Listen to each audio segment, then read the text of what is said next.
outline, since there is going to be retrusion of mandible. So maxilla is growing normally and mandible is not growing.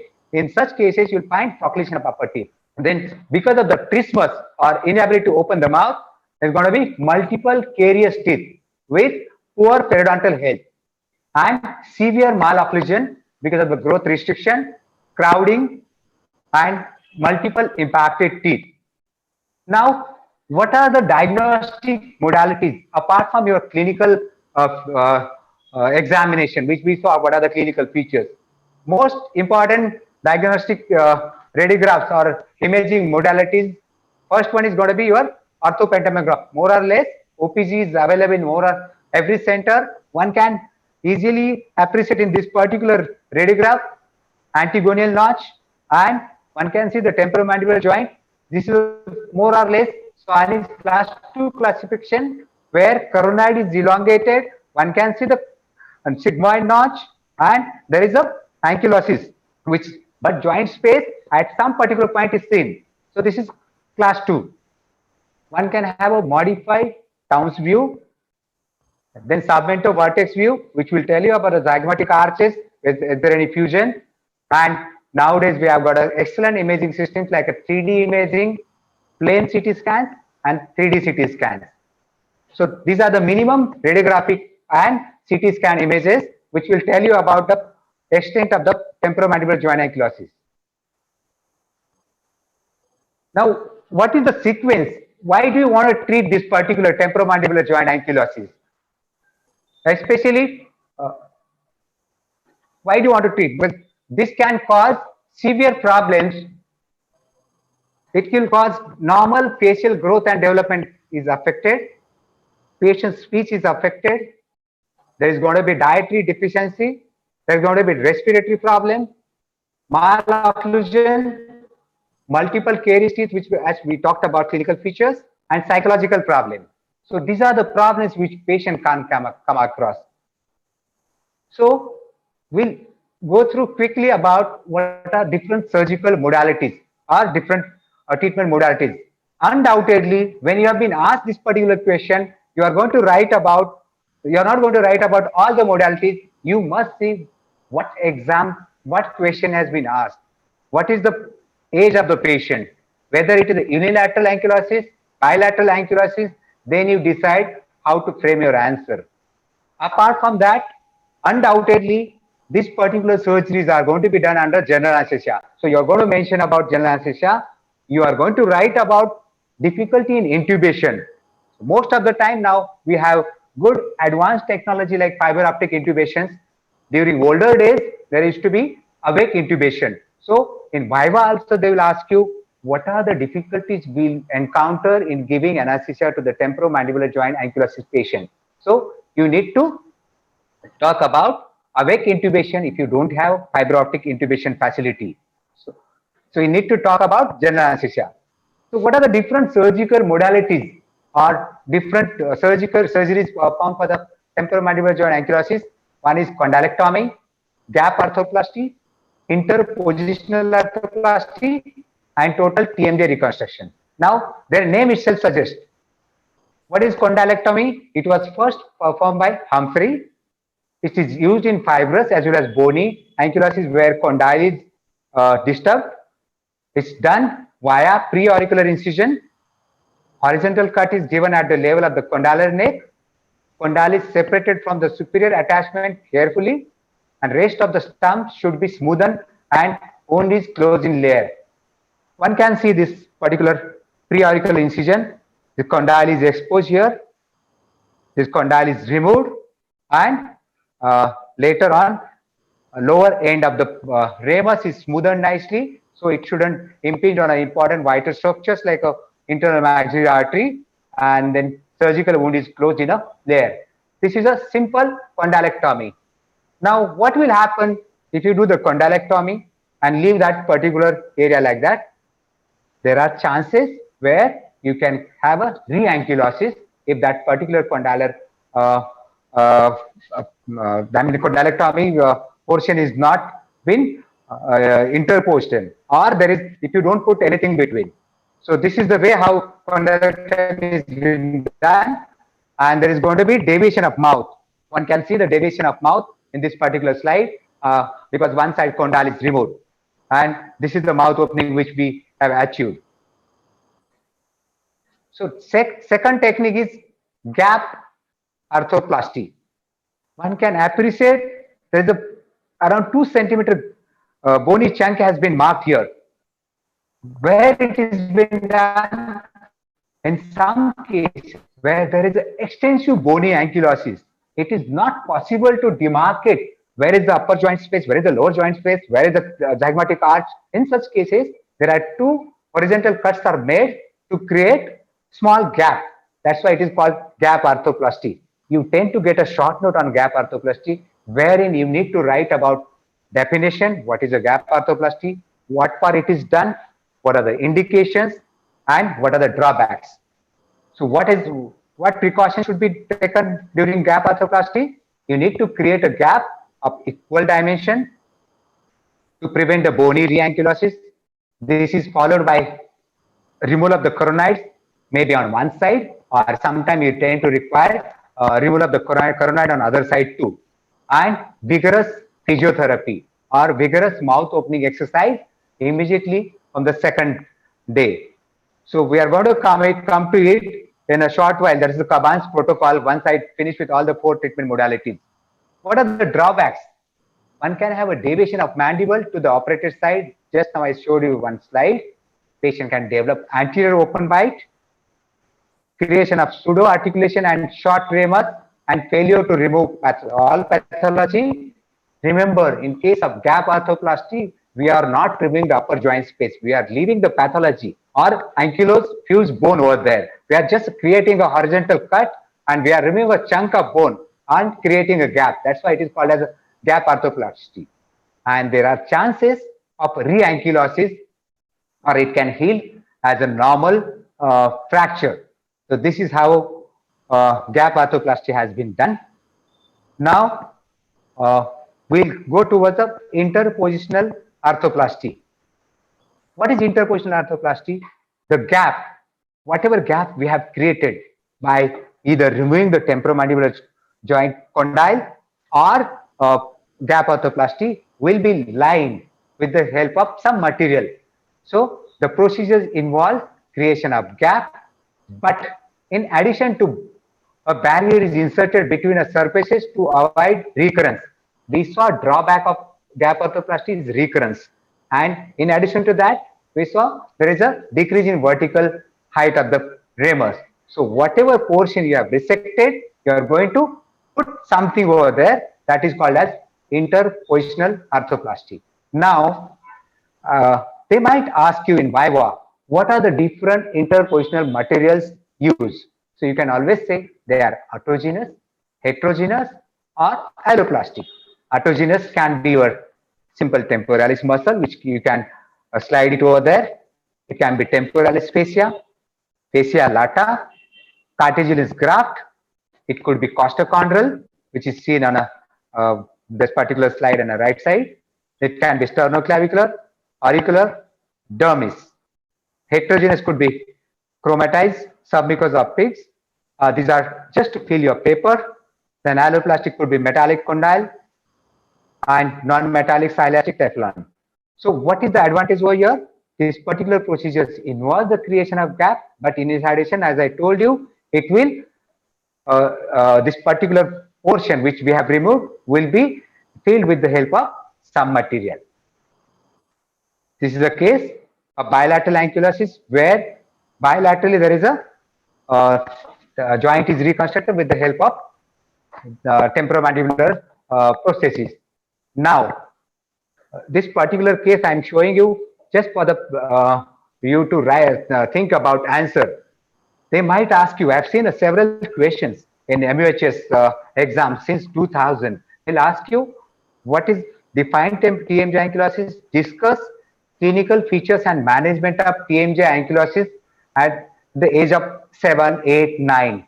That means examiner is hinting at you to write something about TMJ reconstruction. What do you mean by TMJ reconstruction here? Because as you all know, temporomandibular joint or a condyle is supposed to be your growth center. Once you remove condyle at this particular younger age and you leave that particular condyle like that, so there is going to be definite growth affected. The child is going to have some problem in growth and development. So you need to put a pseudo joint. So what is the pseudo joint you are going to put over here? Is your costochondral graft. So examiner is hinting you at writing about costochondral graft. In such questions, you need to write about reconstruction of the joint with the help of costochondral graft. So this is how it is been done. Now, various incisions which are taken for the temporomandibular joint ankylosis are postauricular, endoral, submandibular, postramal, preauricular, occipital, coronal, bicoronal, Dingman's, Blaise, Thomas, Alkite, Bramley. So, what incision you are supposed to write? Most of the temporomandibular joint ankylosis are treated under Alkite, Bramley and preauricular incision. And if you are going to go for a temporomandibular joint reconstruction, in addition to these particular incisions, you need to take a Richardson incision. That is a modified submandibular incision. That's how you should write. You need not to write all other incisions. If you have been asked, write only about incisions, approaches to the TMJ, short note, then mention all, and then write about merits and demerits of each. See how many mark question it is. If it is a 3-mark question, give more weightage towards the Alkite, Bramley and preauricular incision which are commonly performed. But don't write procedure in detail. You may write what are the layers in Alkite, Bramley, but see what question is being asked. Now, most of the examiners will ask you what is Caban's protocol or what is modified Caban's protocol for the management of TMJ ankylosis. It's nothing but a aggressive excision of fibrous or bony mass to create a mouth opening or to induce to have a good mouth opening. You need to do the coronoid removal on either affected side. If you don't get adequate mouth opening, you need to go for a opposite side coronoid removal also.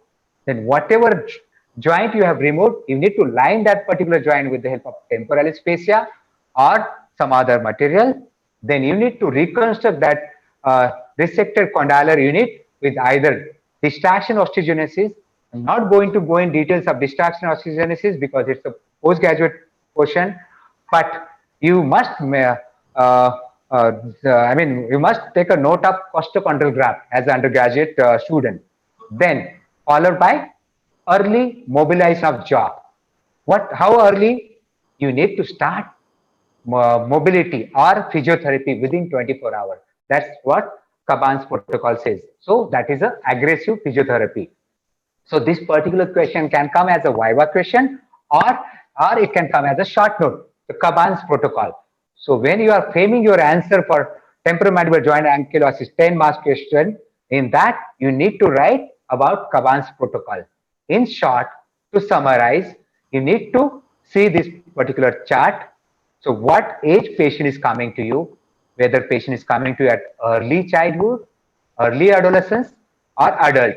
So you need to write answer accordingly. If it is early childhood, you have to do the high condylectomy, interpositional arthroplasty, and you need to take care of growth as well by putting the costochondral graft. If it is early adolescence, maybe 13, 14, then you need to take care of TMJ, mandible, as well as a dentition. Again, a condylectomy, gap arthroplasty, coronoid removal. You may do distraction osteogenesis to get the height, and you require orthodontic treatment pre and post. Then in cases of adult, you have to answer again all these 3 factors, TMJ, mandible and dentition. In this particular thing, you need to write about post TMJ reconstruction with the help of orthodontic, and you need to write about dentition also. So this is the summary of temporomandibular joint ankylosis.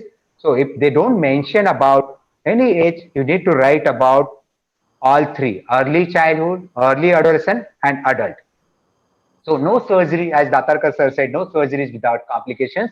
So there can be some intraoperative complications. Again, it can be viva question. They will ask you which are the important vessels you can come across. Very important vessel, that is the internal maxillary artery, which is a branch of external carotid artery. One can endanger and one can have a severe bleeding. So hemorrhage, while doing recession of the condylar head, one can damage external auditory meatus, one can damage zygomatic and temporal branches of the facial nerve. So one has to take the proper consent for that. Damage to the auricular temporal nerve, and one can damage developing teeth. Post-operative can be open bite and infection. So these are the questions which are commonly asked in your university. Enumerate the etiology of TMJ ankylosis, describe clinical signs, management of unilateral TMJ ankylosis in a 9-year-old child. So if you have been asked such a specific question, that means examiner is hinting you to write about osteochondral graft. If you have been asked only about discuss surgical anatomy and describe surgical management of TMJ ankylosis, that is a general question where you need to write few lines. What age patient is coming to you, whether it is a early childhood, adolescent, or adult. So that's how you need to frame your answer. There can be short notes like enumerate etiological factors, mention various causes of TMJ ankylosis, rise 4 signs and symptoms of TMJ ankylosis. So these are the questions. I suppose you must be having all these question banks. Go through question banks. I have covered more or less everything about this. So I'll start with the second topic. That's the maxillary sinus, orantal communication and orantal fistula. Go ahead, sir. Should I? Go ahead. Please Yes, continue. Please sir. continue. Yes, sir. So again, this is a maxillary sinus is going to be important from your exam point of view, as well as from clinical exam, as well as during your clinical practice. So what are the two things which we come across commonly? Orantal communication, name itself suggests there is going to be some passage or entry into the maxillary sinus. We will see about why it does, what are the etiological factors, what are the signs and symptoms, how do we investigate it, and how to manage. Followed by, in short, we'll talk about Colville surgery. Then, if you don't treat this orantal communication, we tend to it tends to lead into fistula. It is nothing but a sinus tract. So we'll see signs and symptoms and management, followed by post-op care. So in short, maxillary sinus is also called as the antrum of Highmore. Again, in Viva, they'll ask you what is antrum of Highmore. It's another name of the person who has discovered the maxillary sinus. So these are the points which can be asked in your theory Viva. So maxillary sinus is the pneumatic space, or it's one of the paranasal sinus. They might ask you which are other paranasal sinus. It is largest of the paranasal sinus. It is the first one to develop, and it starts developing at the 3rd month of intrauterine life. They might ask you what is the volume of maxillary sinus. It is 20 to 25 ml. Again, another Viva question: what are the boundaries, or what is the surgical anatomy of maxillary sinus? In short, just remember, its roof is formed by the floor of the orbit, which is clearly seen over here. Floor is formed by your alveolar process or maxillary teeth. Medially, you have lateral of the nose. Laterally, you have a zygomatic buttress. So you need to draw a diagram for that, and you need to write about it. Now, we'll straight away go towards the orantal communication. As I mentioned, it is nothing but a opening into the maxillary sinus. It is an unnatural communication between oral cavity and maxillary sinus. That's your simple definition. If it is even asked in exam, it's an unnatural communication. So what are the causes of orantal communication? Most important cause in a day-to-day clinical practice one can come across is extraction of posterior teeth. It could be premolars or molars, followed by infections of the maxillary sinus, surgical removal of cysts and tumors of the posterior maxilla. It can be because of the trauma. It can be because of the periodontal infection. One can have a oral-anal communication. So this particular slide is showing you about extraction of the posterior tooth, where chunk of the bone has come out and patient has developed oral-anal communication. Now, another thing which I'm going to discuss is oral-anal fistula. As I told you, most of the examiners will ask you what is the difference between oral-anal communication and oral-anal fistula.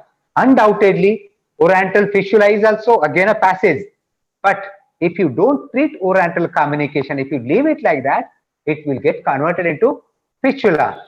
It's a fistulous tract where there is a granulation tissue around. So what are the etiological factors? Infections in antrum and dental infections. Other factors like Paget's disease, destruction of the portion of the sinus by cysts and tumors.